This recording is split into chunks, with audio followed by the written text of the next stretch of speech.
Well, my name is Rónán Crehan, and I was born in Dunboyne in County Meath. That's where I'm from.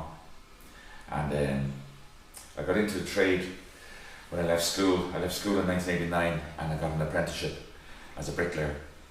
And I worked in Dublin for about 10 years or so on the sites. And I moved then to Donegal. I met a woman from Donegal, Bernie Breslin. And I moved there in 2002 and got into stonework, really got into the stonework, into traditional dry stone wall when I was in Donegal. And I had my own business and I had a couple of lads working for me, and we used to do different jobs around the area, around South West Donegal, mainly Killybags and in as far as Columbkill, that kind of area there. And I used to take young lads from the Fall Centre in Gidor just to come out for work experience and that kind of thing. And from there I got into teaching, and I got in with the Education Training Board, and I worked along with them for about 10 years, just training young lads in traditional dry stone walling. So that kind of brought me up to about 2018. I got a job then with the Office of Public Works, and I've been with them since. And the kind of work that I do with the Office of Public Works, I'm employed as a mason, and I work on the national monuments in the northwest, in Donegal, Sligo, Leitrim, Roscommon and Mayo. And but I got into this organisation called the Dry Stone Walling Association of Ireland, and I got into that by going to different festivals around the country. So the main one was probably here in Inisheer, and I met like-minded people who had a passion for the craft and the whole lot. And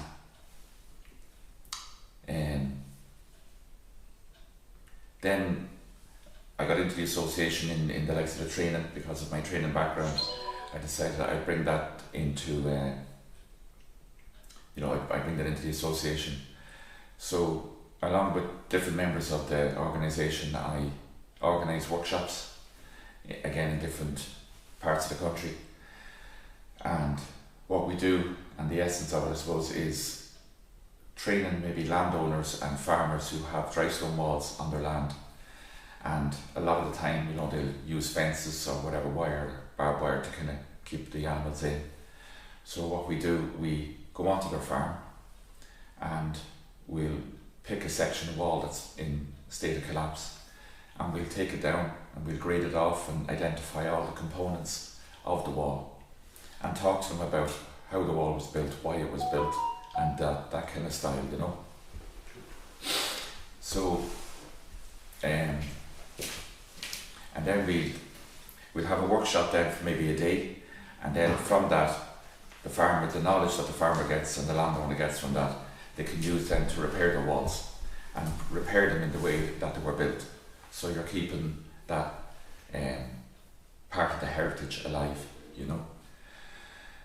And then I'm also a director of the Dry Stone Walling Association as well. So again, the association is there to promote the craft and help people organise festivals and stuff like that. So there's the festival now in Donegal is Tirconnell Stone Festival, which is its own organisation, the Tirconnell Stone Festival. There's festivals run in Mulranny in County Mayo. There's a festival run down in Cork last year or 2 years ago, the last one, because of the COVID and the lockdown, down in Durris.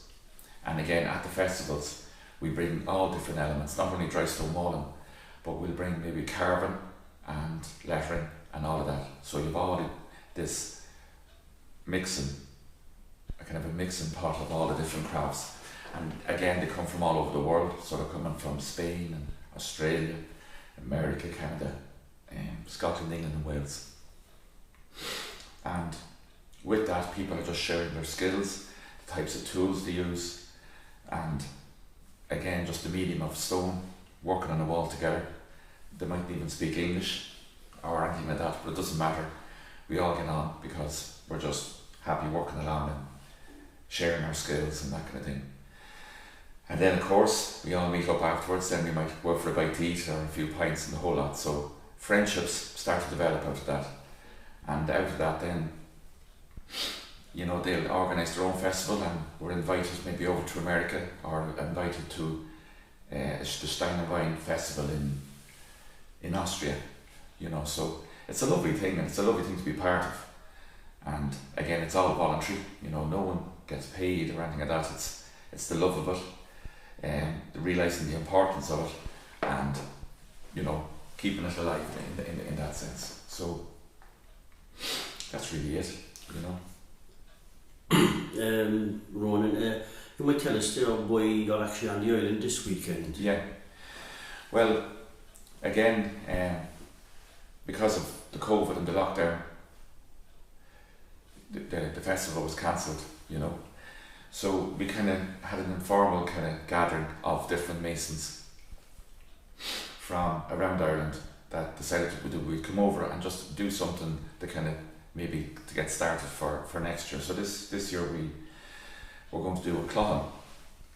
And a Crehan is a beehive, a kind of a monastic cell that the monks used to meditate in and that kind of thing, like, you know.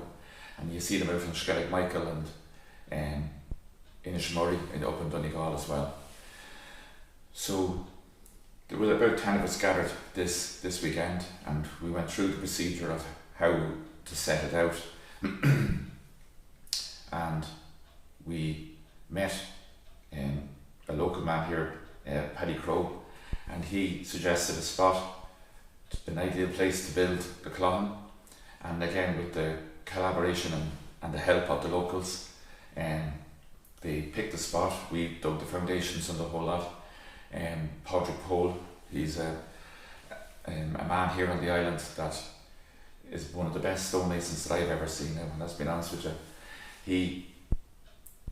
He brought us to his land and he donated some fine big stones for the foundation as well. So again, like that, and the help of the locals, and that level of enthusiasm, they came along and helped us set it out and the whole lot. So we have it set out there and the foundations are in, and then next year when we come back, and please God when the COVID goes away and we can get back to normal again and have our festivals, we'll build this Crehan and again leave a wee mark and a wee legacy, if you like, on the island. And that's it. And what do you think the importance of having these festivals is the reason that it should keep continue? Well, I think the importance of it is it gives access, you know, for people to the heritage that they have. And like that, the dry stone walls, they're driving by them every day of the week and they don't realise the importance of them or their value. And these festivals, they kind of give them an opportunity to learn about them. And also it kind of gives them a connection to the area as well. So for example, like if you came out here on the island and you got off the boat and walked around and took photographs or whatever and got back on the boat and went away, you know, and had a good day. But if you come here and take part in the festival and build these walls, you have a connection to the island and it draws you back again. And then maybe when you go home, you'll see the stone walls in your area in a different light and you'll see the value of them. And you might even try and organise something in your local area to have them repaired and pass down, you know, the importance of them to your children and so on. And I think it's a lovely thing like that as well, you know. And then you're meeting people and making friendships and stuff like that, you know. On top of that, like, do you feel that the trades have started to die off, or do you think there's a resurgence in the wanting to make these? Yeah, well, I do. I notice a resurgence. I notice a resurgence in the craft, but I think unfortunately there's not a lot of young people encouraged to do trades. I think, personally, like I think the system is kind of wrong. They're more encouraged to go to college or whatever, you know, which is fair enough. But it only takes a generation, I think, to lose a craft. You know, if you have that gap, it's all that learning and all that experience is gone, and that's all it takes. So it's important, and there should, especially in the schools, there should be kids. The college is not for everybody, you know, and I think kids or anyone should be encouraged to go off and work with their hands. You know what I mean? And it's a lovely thing to have, and it's easy to carry, you know, and you can go anywhere in the world with it, and it can be very lucrative as well. You can make a nice few pound out of it as well if you're good at it, and you know you have a niche market, you know. So, but no, there is. I think, you know, after the festivals as well, people do realise the potential that's there, like, you know, and I think that's the importance. Another element of why the festivals should be run, you know. And I've noticed actually that a lot of the festivals that it draws an awful lot of women. That's right. Like, I mean, you've, and even that's right. And I've noticed, you know, fantastic craftswomen, and even as well, families. You know, that will come on, and their kids as well, and their children as well, and you see them working amongst each other like that as well, and that's another way of promoting it. There's 3 women that come here from America. Alexandra Morosco, she's a sculptor from Seattle. There's Karen Sprague, she's a letterer. I think she's from Martha's Vineyards, I'm not sure. And then there's Tracy McAfee as well, another sculptor and letterer, you know. And the skills that they've brought and what people have seen and what they're capable of doing, you know, it's kind of opened their eyes, and they kind of, and I suppose as women as well feel, you know, that, well, maybe I could do this, you know, and I've always maybe wanted to do it but felt discouraged. But when they see people like that, you know, working in the craft, it encourages them, and it can make them go that direction, you know, which is good, because traditionally it was a male environment, was building sites and you know, working with stone and that kind of thing. But it shouldn't be. It's not about physical strength or anything like that. It's about having a graw for it and an eye for it, you know, and the skills. And I mean that's it, you know. Do you want like, I suppose, how many years have you been in the trade now at this stage? Well, I left school in 89, so it's over 30 years, you know, and you're always learning, you know. And would you say that you would, if you had your chance to do it again, like, would you do the same trade? Oh, definitely, you know. Like I suppose what I've learned from it, and just the people I've met, you know, without the craft that I have, it wouldn't have brought me in this direction. I wouldn't be come to the island and meeting people like yourself and all like-minded people and different crafts people. It's a lovely thing because you're learning all the time, you know. And no, definitely, yeah. I wouldn't change it for the world, as a fellow says. Yeah. Have you been influenced yourself by any of the crafts people that you've met here? Oh, I have. I learned that there's a man here called Tom Little, and he's a letterer, and I done a course here on the island with him, and like what I learned from him was phenomenal, even just in a few days, and doing it over a few years, you know. Again, Alexandra Morosco, she's a sculptor as well, and what I learned from her as well in the likes of carving and that kind of thing, you know, and relief work and stuff like that.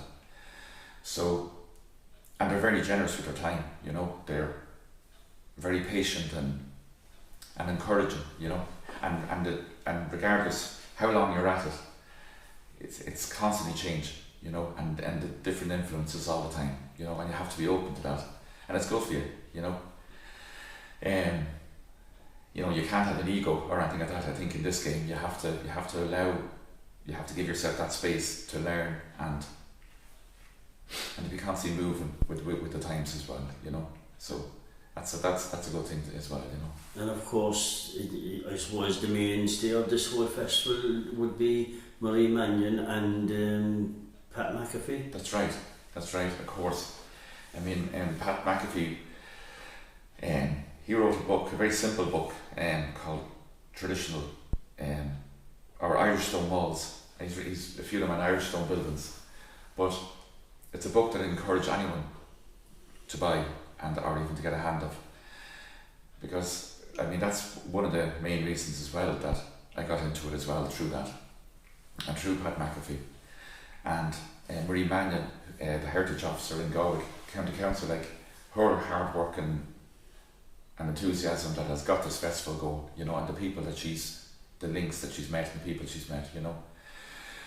So she has to be commended, like, for that, you know. And it's people like that keep it going, you know. But Pat McAfee, I kind of regard as a guru, if you like, of dry stone walls, you know. And that's it, you know. He's changed a lot of people's minds and that kind of thing, like, you know. So that's it. So obviously that was a big influence on you.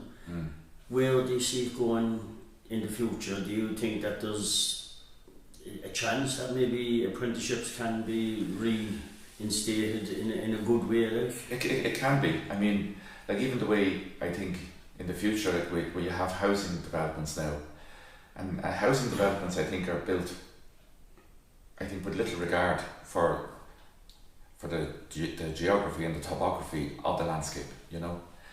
And I think it'd be nice if people were encouraged to maybe build dry stone walls in their garden, you know, and kind of carry a trace of what was there beforehand, you know, because a lot of them were bulldozed out of the way. So, I mean, that could be an opportunity for apprentices and for the craft to go in that direction as well, like, you know, and bring that element into development, like into housing estates and stuff like that, and have that traditional craft, because the well-being, I think, that it brings to a place as well. Like, when you go into an area and you have these lovely dry stone walls and all of that, it's good for the heart. Like, you know, you feel it's a nice atmosphere to be in, instead of kind of these cold apartments and housing estates and that kind of thing. They can be improved if that element is brought into it. Do you get me? And it kind of gives you a sense of place, you know, of what was there before. And people, when they come and they buy these houses, I think they don't know what was there beforehand. So it would be nice to kind of bring that historic element into and heritage element back into the developments, you know.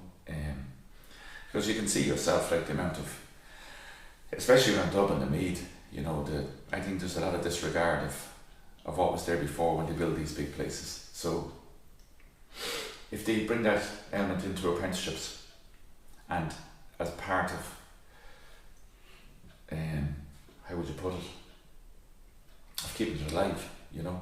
So again, where you have people coming here to the islands or to different festivals, and they realise what they have, but yet they don't have kind of an opportunity to kind of bring it to their own place, you know. But I think if something like that was put in place, and I think that's the future. The future of the crafts is to keep it alive that way by bringing it into design and of housing estates or buildings or anything like that, you know. So that's it. And I suppose on top of all that, like, once apprentices are trained up, like, in traditional skills, yeah, as you said, there is a possibility for them, isn't there, to go out and to travel the world because of the connections made within this sort of brotherhood, I suppose you could say. Yeah, that's right. It's like that, like you have that knowledge, you have that craft, it's easy carried, you know, and you can go anywhere with it. And like that, you can, it just broadens the mind, and then that richness that they've learned, they can, when they come back to Ireland again, they can share it around with their friends and their neighbours or whatever, you know. And that's the beauty of travel, you know. And that has to be encouraged as well, you know. And that's for everyone's benefit, I think, when they come home, like, you know what I mean, and of what they've learned abroad and stuff like that. So. And if you were talking to people out there now, we'll say, would you recommend for them to come, maybe people that travel on their own, maybe that sort of have no friends to travel with them, to come to these festivals, because there is a great camaraderie. Yeah, there is, and it's a great way of networking. It's a great way of networking and getting work as well, and getting ideas, you know. Like you could have an idea for a job, and then you come here and you go back and look at the job completely different, you know. Even to do it more efficiently or that kind of thing. And even look at the materials that you're using completely different, you know. Like I often find as well in stonework that people tend to import stone from different other parts of the country, where you'd like to encourage them to use stone from their area, you know, because that's where it's from, and the style as well, you know. Continue the style, don't kind of bring your own, you can bring your own kind of thing into it, but fundamentally keep it intact, of what keep it similar to what was there before, you know. And that's what I learned from coming to these festivals as well, because like when you're doing different jobs, people are bringing stone from different areas, and you build it because you've been asked to do it and you're paid to do it and whatever, but you can encourage the client to kind of keep it the same as maybe what was there 100 years or 200 years ago, you know. And they find that it works, you know, and they find sometimes that it's cheaper to do it that way as well, because you're not importing stone from you know, maybe another county or even another country sometimes, like, you know. So so that's a positive thing, like that people take from it as well, like, you know. And of course, on top of that, I suppose, when you do use local stone, you also get a local sort of style. That's right. That's right. You're getting you get it's a kind of a, what's the word, like a vernacular, you know, of like the walls that were built in areas around Ireland, like they were built for a reason, you know. They weren't kind of just built because they look nice or whatever. They automatically just look nice, but they were built for a reason, and the style that was used was because of the materials that were available, and then how maybe the walls or how the fields were exposed to the elements as well.